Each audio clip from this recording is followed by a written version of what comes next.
Comunidad Cristiana Dulce Refugio, Bucaramanga. Carrera 17, número 65-178. Barrio La Victoria.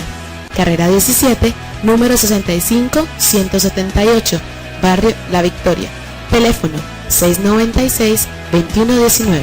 696-2119.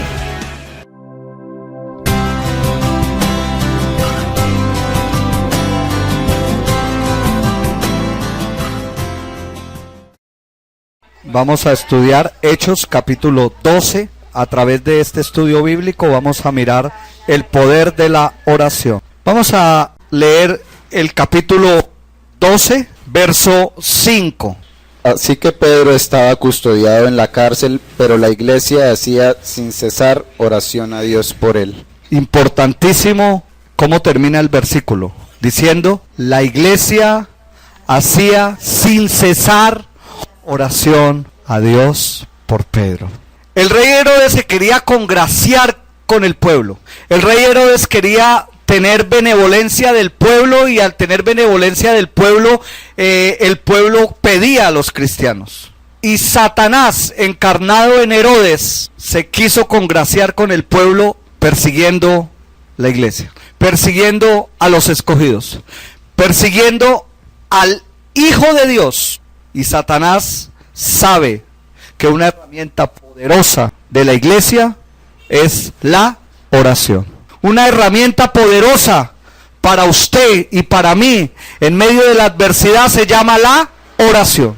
Y Satanás busca a los verdaderos cristianos. Si usted está en un estado cómodo, si usted está en un estado acomodado, preocúpese, porque Satanás lo está dejando quieto. Y si Satanás lo deja quieto, es porque está conforme con lo que usted está haciendo.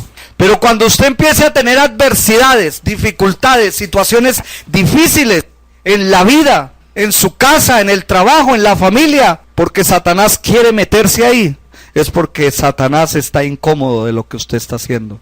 ¿Usted no ha notado que entre más usted quiere agradar a Dios, vienen más adversidades? Entre usted más quiere agradar a Dios, más se dificulta el obedecerle a Él. Eso es un buen síntoma. Cuando usted pide en oración, Señor, dame paciencia, dame fuerzas. ¿Para qué pide usted paciencia y fuerza? ¿Para soportar qué? ¿Su estado de comodidad? Entonces, ¿qué dice Santiago? ¿Usted quiere sabiduría? Pídala. Pero para adquirir esa sabiduría, entonces Dios nos moldea en la prueba. Porque la prueba produce paciencia. Y la paciencia produce la sabiduría.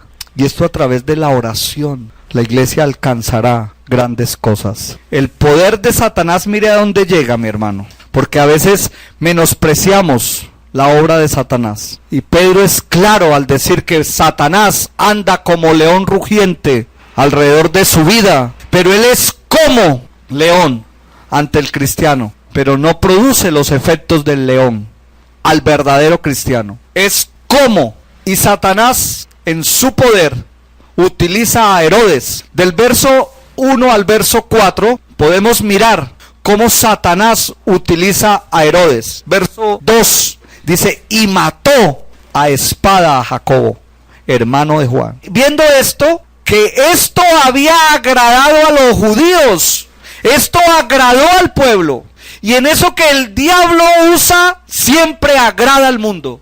Siempre cuando el enemigo mete la mano, eso le agrada al mundo. Y si usted es víctima de eso que está sucediendo, dele la gloria a Dios. Porque eso quiere decir que usted es enemigo de Satanás. Eso quiere decir que usted es amigo de Dios. La historia dice que Herodes Agripa, nieto de Herodes el Grande, era como sus antecesores, un homicida. Los Herodes eran edomitas, descendientes de Esaú. En cierto sentido vemos a Esaú persiguiendo de nuevo a Jacob. ¿Recuerdan la historia? Después de que Esaú despierta de lo que sucedió, empieza a perseguir a Jacob. Jacob, pueblo de Dios. Esaú, Herodes. Porque Jacob es simplemente otra forma del mismo nombre de Jacob, iglesia del Señor.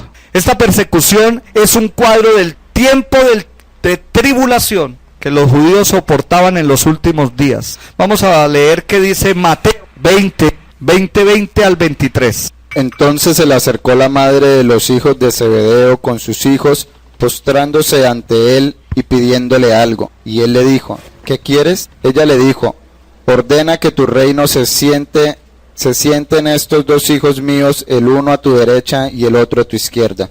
Entonces Jesús respondiendo dijo, no sabéis lo que pedís. ¿Podéis beber del vaso que yo he de beber y ser bautizados con el bautismo con que yo soy bautizado? Y ellos le dijeron, podemos. Él les dijo, a la verdad de mi vaso beberéis y con el bautismo que yo soy bautizado seréis bautizados.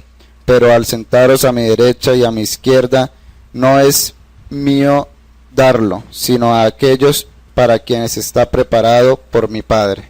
Nosotros en medio de nuestras emociones y en medio de nuestros sentimientos visualizamos los sentimientos y las emociones de nosotros en Dios, y eso es un error. Por favor, que yo me siente a tu lado. Y el sentarnos al lado del Señor, el sentarnos al lado de Dios, quizás que de pronto hacer lo que hacía el discípulo Juan, ¿no? ¿Qué hacía el discípulo Juan? Se recostaba ahí. ¡Qué lindo! Estar uno sentado al lado del Padre, siempre al lado de la presencia de Dios, siempre bajo su cobertura, siempre en sus atrios. Hermoso, pero eso cuesta. Y cuesta tanto que el Señor Jesús dijo, hasta la vida. Yo estoy dispuesto de dar mi vida, mi ego, mi yo, levantarme de ese trono de comodidad, sacrificar lo que yo soy para poderme recostar al lado del Señor. Eso cuesta. Cristo les había prometido a los apóstoles que sufrían persecución, que ellos iban a sufrir persecución. Eso era lo que Cristo les había prometido a los discípulos. Y ese es el verdadero evangelio. Cuando dice, en el mundo tendréis aflicción. No es como lo que se predica actualmente, la mal llamada prosperidad, la mal llamada bendición, la mal llamada ricos en la fe. No es, mi hermano. Porque el Señor Jesucristo dijo, en el mundo tendré aflicción. Pero no se preocupen, un arma poderosa nos deja, que es la oración. Es interesante notar que los apóstoles no reemplazaron a Jacobo. ¿Se acuerda cuando sí les tocó reemplazar a Judas? Porque necesitaba empezar y fortalecer ese ministerio de fundamento apostólico. A Jacobo no lo reemplazaron. Es interesante mirar eso. Debido a que se había rechazado el reino prometido, los apóstoles no se centrarían en 12 tronos en ese reino. Este es otro indicio de que se había revelado un nuevo plan. Hay una lección práctica aquí cuando Satanás quiere estorbar la obra de la iglesia. Persigue a Pedro y a Jacobo. Cuando usted se siente acosado, cuando usted se siente acorralado, cuando usted se siente ahí, dese por bien servido, hermano. Dele la gloria a Dios. ¿Por qué a mí otra vez? ¿Por qué estoy otra vez en prueba? ¿Por qué otra vez estoy en dificultad? Dese por bien servido, porque a esos es que el diablo quiere atacar. Cuando usted esté en un estado de confort, de relajación, todo bien, todo bien, todo bien, preocúpese, porque el diablo está también todo bien. El diablo quiere atacar es a los mejores cristianos. ¿Por qué a Pedro en ese momento? ¿Por qué a Jacobo? Sin embargo, los propósitos de Dios se cumplen. Él permitió que a Jacobo lo mataran, pero también permitió liberar a Pedro. ¿Y de qué forma permitió? Vamos a mirar esa forma peculiar, cómo sucedieron las cosas. Volvemos a repetir el verso 5, y ahí nos vamos a centrar un poquito. Verso 5. Así que Pedro estaba custodiado en la cárcel, pero la iglesia hacía sin cesar oración a Dios por él. ¿Cómo era que Pedro estaba custodiado? Mire, Pedro estaba en la cárcel. Era una cárcel de máxima seguridad. Alrededor de Pedro habían 16, solo para Pedro. Mire cómo estaba. Pedro estaba y les colocó 4 grupos. Y a cada grupo le puso 4 soldados. O sea, estaba rodeado por 16. Y unos de ellos encadenados.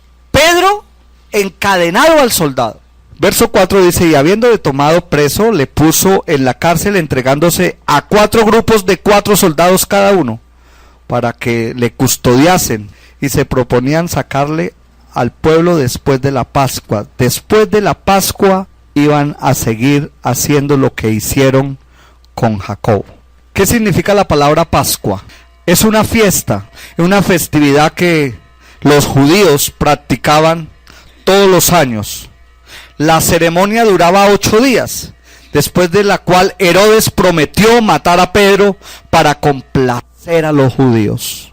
Por motivos de seguridad asignó a 4 grupos de 4 guardias cada uno para que lo vigilaran. 2 guardias estaban siempre a su lado y 2 en la puerta de la celda.